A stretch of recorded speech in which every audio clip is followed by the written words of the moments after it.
সকলোকে প্ৰথমতে নমস্কাৰ জনাইছোঁ।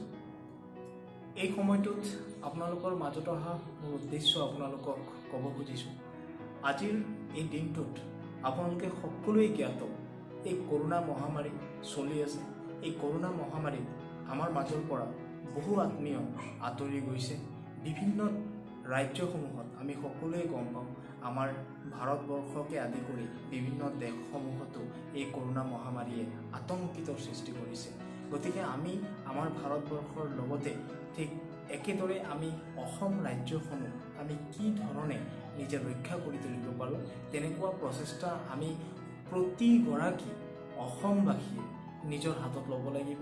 সেয়েহে আপোনালোকক মোৰ ফালৰ পৰা মই অনুৰোধ কৰিব বিচাৰিছোঁ, এই কৰোনা মহামাৰীৰ সময়ত আপোনালোক সকলোৱে মাস্ক পৰিধান কৰক, নিজৰ মাজত দূৰত্ব, আমাৰ যি শাৰীৰিক দূৰত্ব বজাই ৰাখক, আমাৰ দুয়োখন হাত আমি সকলোৱে সঘনাই ধুই পৰিষ্কাৰ কৰি ৰাখিম আৰু আমি নিজৰ লগতে আমাৰ পৰিয়ালবৰ্গকো আমি সুৰক্ষিত কৰি ৰাখিম।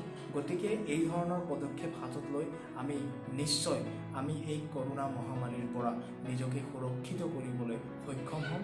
এই মনোকামনাৰে আপোনালোকৰ পৰা সকলোকে আন্তৰিকতাৰে ধন্যবাদ জ্ঞাপন কৰি বিদায় লৈছোঁ।